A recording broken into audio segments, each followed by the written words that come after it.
یہ واقعہ ہے حضرت وارث پاک اور ایک تیرنے والے مردے کا۔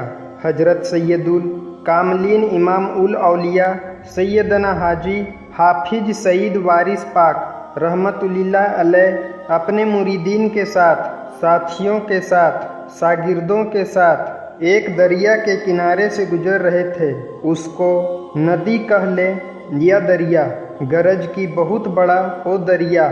آپ اس کے کنارے کنارے سے چلتے چلے جا رہے تھے، اور اس وقت اس دریا کے جوش کا عالم یہ تھا کہ طغیانی آئی ہوئی تھی، مطلب دریا چڑھا ہوا تھا۔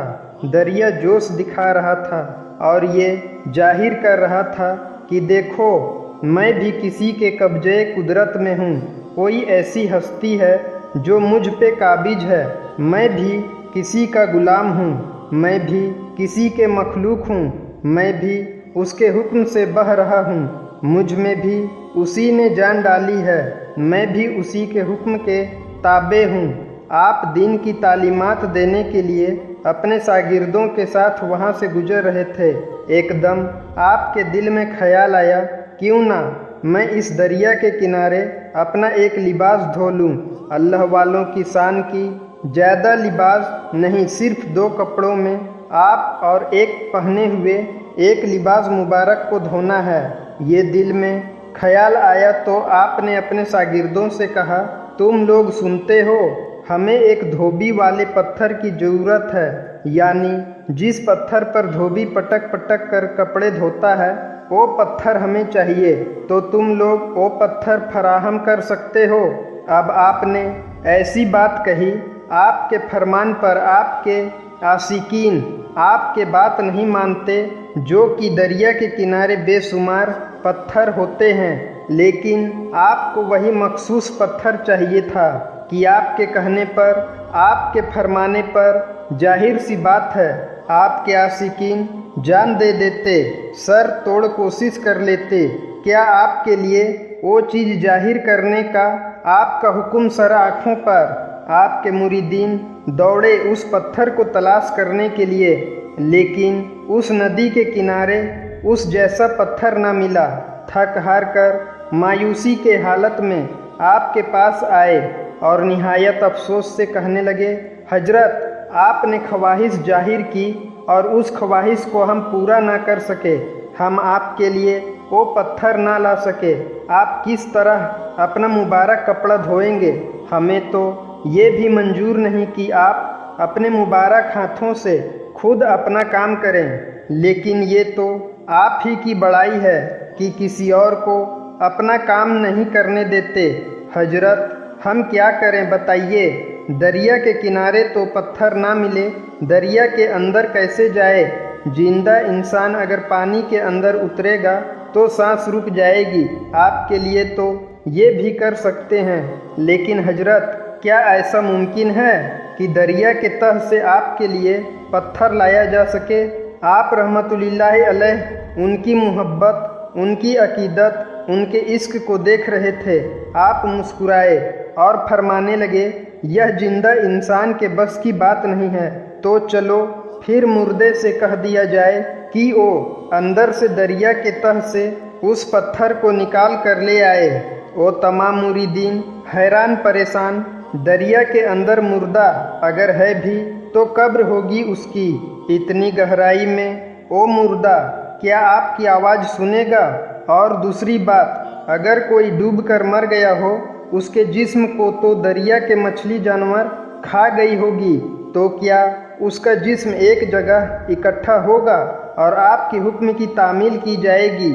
کیا ایسا ہو سکتا ہے؟ آپ ابھی ان کو دیکھ ہی رہے تھے اور آپ کا فرمان جاری ہو چکا تھا۔ آپ نے آسمان کی طرف اپنی نگاہیں مبارک اٹھائی، اس آسمان والے سے کہہ رہے ہیں، اے رب، تیرے لیے تو کچھ بھی ممکن نہیں، اے رب، تو کن کہہ دے، تو کن فیا کن کہہ دے، ہر چیز تیرے تابع ہے، تیری غلام ہے، بے شک تو ہمارا مالک ہے، بے شک تو ہی پیدا کرنے والا ہے، بے شک تو ہی مارنے والا ہے اور مار کر دوبارہ زندہ کرنے والا ہے۔ آپ کی مبارک نگاہیں آسمان کی جانب دیکھ رہی تھی، اور آسمانوں کا وہ رب آپ کے جانب مسکرا کر دیکھ رہا کہ میرے پیارے بندے نے ایک فرمائش کی تو کیا فرمائش کو پورا کیا جائے۔ حکم جاری ہو گیا۔ آپ ابھی دعا ہی کر رہے تھے کہ اچانک ایک مردہ ندی میں تیرتا ہوا آیا۔ آپ نے مردے سے فرمایا، سن اے مردے، اللہ کا واسطہ تجھے، مجھے ایک دھوبی والا پتھر چاہیے، جا اس دریا کے تہ میں جا اور لے کر آ۔ مردے نے آپ کی بات سنی، حکم کو ٹالا نہیں اور آپ کے حکم پر وہ ندی کے اندر گیا اور ایک بڑا سا پتھر لے کر نکلا۔ آپ کے تمام شاگرد حیرانگی سے دیکھ رہے تھے کہ آج حضرت کی یہ کیسی عجیب کرامت ظاہر ہوئی۔ آپ نے فرمایا، لوگوں، یہ اللہ تعالیٰ کی نشانی ہے جو تم سب دیکھ رہے ہو۔ اللہ تعالیٰ کی قدرت ہے جو اس نے دکھائی ہے۔ بے شک وہ رب ہر چیز پر قادر ہے، بے شک وہی قادر مطلق ہے، بے شک وہ رب ہر چیز پر قادر ہے، بے شک وہی قادر مطلق ہے۔ اس مردے کی جانب مڑے اور کہا، مبارک ہو، نئی زندگی تمہیں مبارک ہو، جاؤ اب اپنی زندگی جیو۔ جو زندگی تمہیں تحفے کے طور پر مل گئی ہے یہ تمہاری خوش نصیبی ہے، لیکن اب اس زندگی کو اسلام کے اصولوں پر گزارنا جو ہمارے نبی صلی اللہ علیہ وآلہ وسلم کی راہیں ہیں، اس پر عمل کرنا، دین کے کام کرنا تو تمہاری زندگی کا فائدہ ہے، ورنہ ایسی زندگی سے تو موت ہی بہتر ہے۔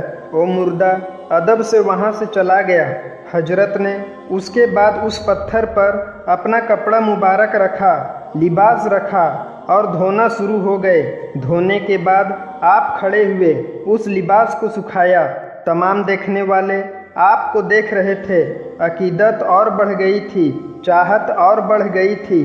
اللہ کے ولی پر بے پناہ کی سادگی اللہ تعالیٰ اپنے ولیوں کے قدموں میں یہ پوری کائنات رکھ دے اور کہے، بتاؤ کیا مانگنا چاہتے ہو، بتاؤ کیا چاہتے ہو۔